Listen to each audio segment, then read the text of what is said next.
Ya, Assalamualaikum warahmatullahi wabarakatuh. Perkenalkan nama saya Bima Marullah, saya dari kelas T4C dengan NIM 233 140 700 111 078. Jadi di sini saya akan menjelaskan mengenai keamanan sistem data atau keamanan basis data. Nah, tapi di sini kita tidak akan tidak akan membahas banyak mengenai basis data, tapi lebih ke keamanannya seperti itu. Nah, apa sih ketika kita ketika kita apa namanya memikirkan basis data pasti eh, kita akan sedikit bahas mengenai database. Seperti itu. Database itu apa? Database itu adalah tempat untuk menyimpan sebuah data seperti itu. Nah, eh, ada sebuah eh, bahasa yang disebut dengan SQL atau Structure Query Language. Nah, itu adalah sebuah bahasa standar yang digunakan untuk berkomunikasi dengan database. Nah, contoh dari SQL itu apa sih? Contoh dari SQL itu bisa select, insert, update, delete, dan juga lain-lain seperti itu. Dan juga di sini saya akan menjelaskan mengenai SQL injection. Nah, SQL injection itu apa sih? SQL injection itu merupakan sebuah teknik serangan keamanan di mana si penyerang ini itu menyisipkan kode SQL ke dalam sebuah inputan gitu. Jadi bisa diartikan bahwa terdapat SQL di dalam SQL seperti itu. Dan biasanya itu mengincar database seperti itu. Lalu efek negatif atau berbahayanya itu apa? Berbahaya itu dia dapat membaca database kita, menghapus data, mengubah data atau mengendalikan database dari tempat lain seperti itu. Lalu tanpa lama lagi, saya akan memberikan salah satu contohnya. Di sini saya akan screen record, share screen. Ya. Nah, di sini bisa kita lihat bahwa saya sudah di dalam PHP admin di database. Dan di sini saya sudah membuat salah satu database bernama SQL Injection Test. Di sini ada tabel bernama users. Di dalam tabel users ini ada ID, username, password, di mana username untuk adminnya admin, passwordnya admin 123. Dan juga ada username user dan password user 123. Nah, lalu di sini saya juga sudah membuat codingan sederhana menggunakan PHP, di mana di sini saya digunakan untuk apa namanya mengkoneksi dengan database. Terus di sini juga ada variabel username. Di sini, nah, di sini ada query, di mana kita harus fokus di bagian ini terlebih dahulu.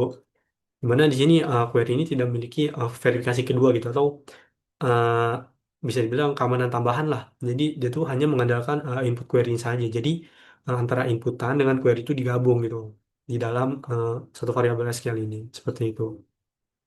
Dan hal ini kan menjadi masalah seperti itu. Masalahnya itu apa? Masalahnya itu ketika penyerang menggunakan SQL injection itu akan berhasil. Kenapa? Karena di sini banyak celah keamanan seperti itu. Kita beberapa lagi kita contohnya. Tadi kan di sini admin username admin, passwordnya admin 123 gitu kan. Nah, untuk apa namanya? Cara yang benar untuk mengakses URL-nya itu adalah seperti ini. Nah, sini saya langsung copy URL saja biar cepat. Nah, untuk yang benar kan seperti ini kan, kita masukkan username admin dan password admin 123. Ini yang benar seperti itu. Lalu di sini saya akan coba melakukan SQL injection gitu kan. Di mana di sini saya punya URL lain. Nah, di sini URL berbeda gitu, tapi kok berhasil masuk gitu, login berhasil welcome admin. Kenapa? Karena di sini saya menggunakan SQL injection. Nah, lalu apa itu SQL injection? Jadi dalam prakteknya SQL injection itu menyusup yang melalui input seperti yang sudah saya bilang tadi. Nah, persen 27 ini artinya apa? Persen 27 ini artinya eh, kutipan itu atau tanda kutip seperti ini. Tanda kutip seperti ini. Kutip satu ya. Nah, kutip satu ini berfungsi untuk apa? Nah, kutip satu ini berfungsi untuk menutup string literal gitu di dalam sebuah uh, codingan seperti ini contohnya. Variable username, nah string tertutup gitu. Lalu mengapa hal ini bisa menjadi celah keamanan atau bagaimana hal ini bisa berakibat menjadi SQL injection? Yang harus kita perhatikan bahwa di SQL itu ternyata juga memiliki fungsi comment gitu kan. Lalu bagaimana cara masukkan comment di SQL itu dengan memasukkan tanda ini tanda hubung dua tanda hubung ini atau strip strip. Nah, ini di SQL itu berarti komen gitu kan. Nah, ketika kita kita menggunakan tanda kutip itu artinya kan kita menutup string gitu kan. Menutup string, lalu kita spasi, dan spasi terus kita komen. Nah, maka setelah tanda komen ini yang tanda plus dan password sama dengan apa aja ini, maka tidak dibaca lagi gitu oleh si query kita gitu atau codingan kita. Maka ini hal ini akan menjadi masalah. Kenapa? Karena orang lain dapat login gitu ke dalam sistem kita walaupun dia tidak mengetahui password kita seperti itu. Lalu apakah dengan eh, tanda kutip saja bisa login? Tidak ya. Jadi ketika kita ingin melakukan SQL injection, ini jadi contoh ya. Ketika ingin melakukan SQL injection, kita memerlukan tanda spasi itu. Ini misalkan kita admin, kita kutip aja gitu kan. Hanya %27, nah itu jadi error gitu. Kenapa jadi error? Karena kita tidak menggunakan tanda spasi gitu kan. Nah, kalau misalnya kita spasi di sini, terus kita slash slash, kayak dia berhasil login seperti itu. Jadi tanda kutip saja itu tidak cukup ya untuk melakukan SQL injection, tapi juga diperlukan spasi dan juga tanda slash slash. Itu digunakan biasanya untuk SQL injection. Lalu selain tanda strip strip ini, ada apa lagi sih? Biasanya kita menggunakan OR ya. OR sama dengan OR satu sama dengan satu. Nah, copy contohnya.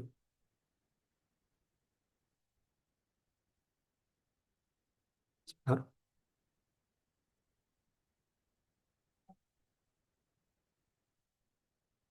ini yang error. Copy. Kita paste di sini. Sini error sebentar. Hmm.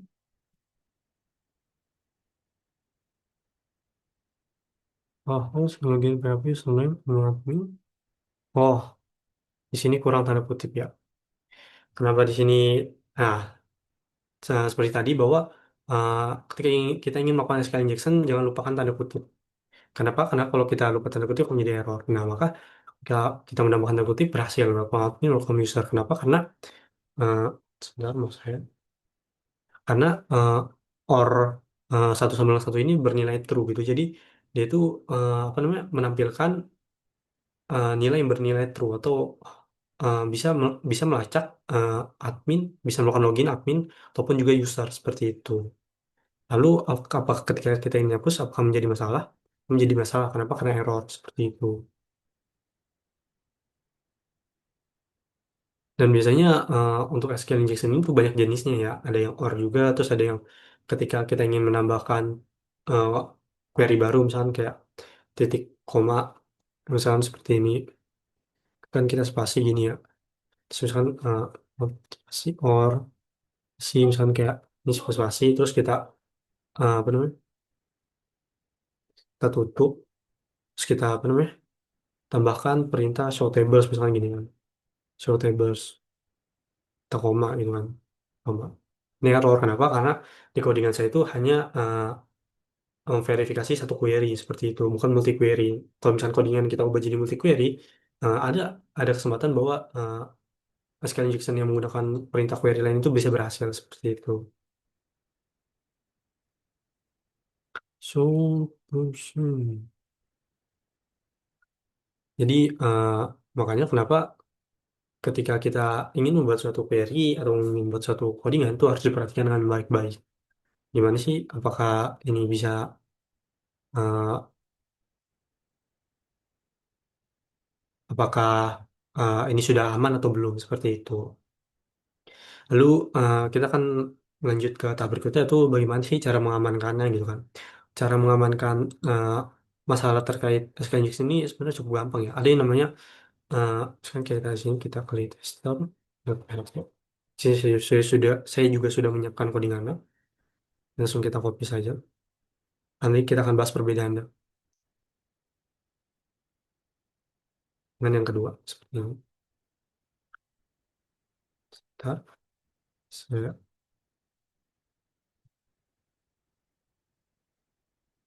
hmm,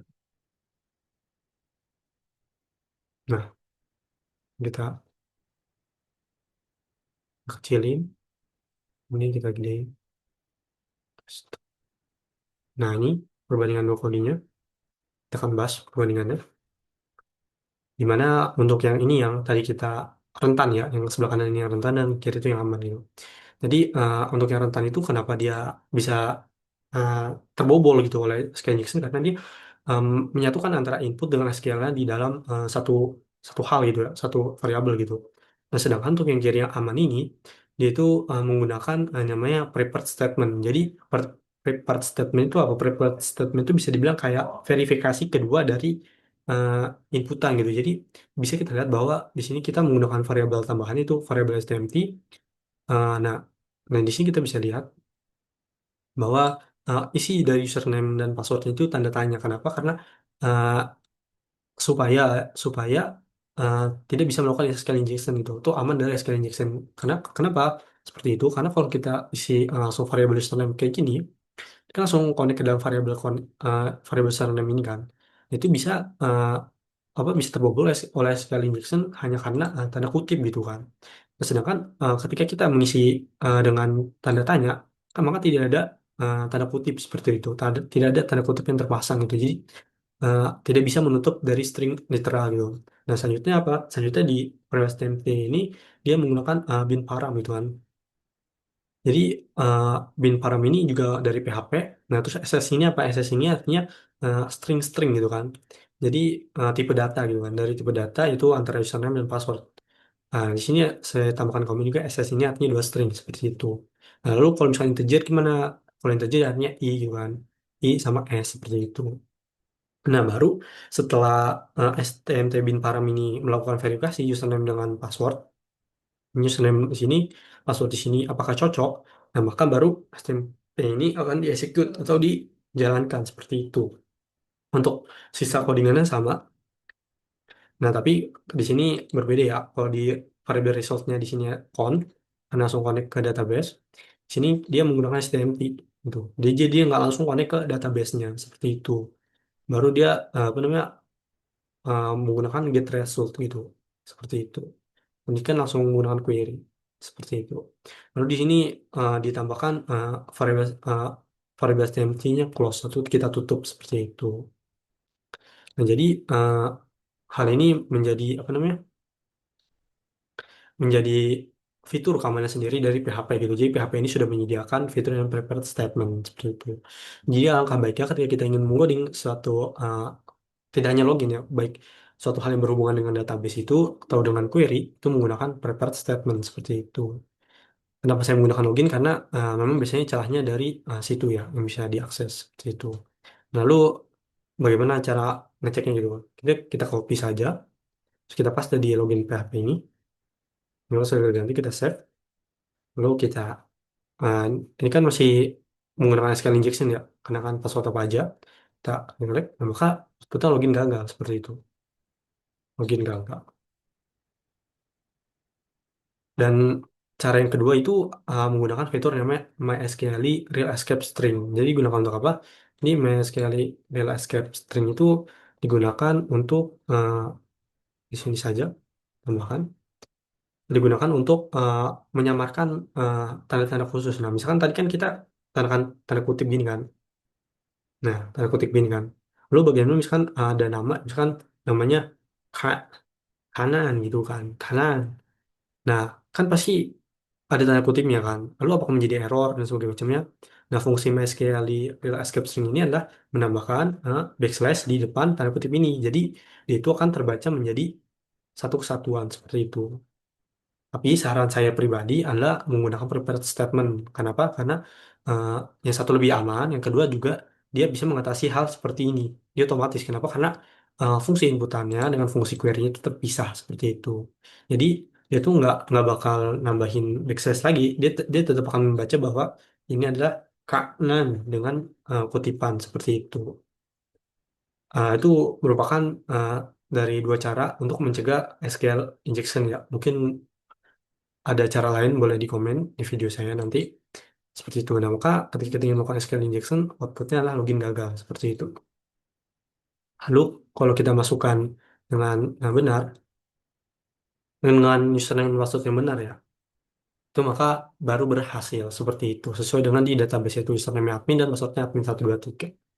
Seperti itu. Lalu cara yang terakhir, ada beberapa cara di luar kita mau coding ya.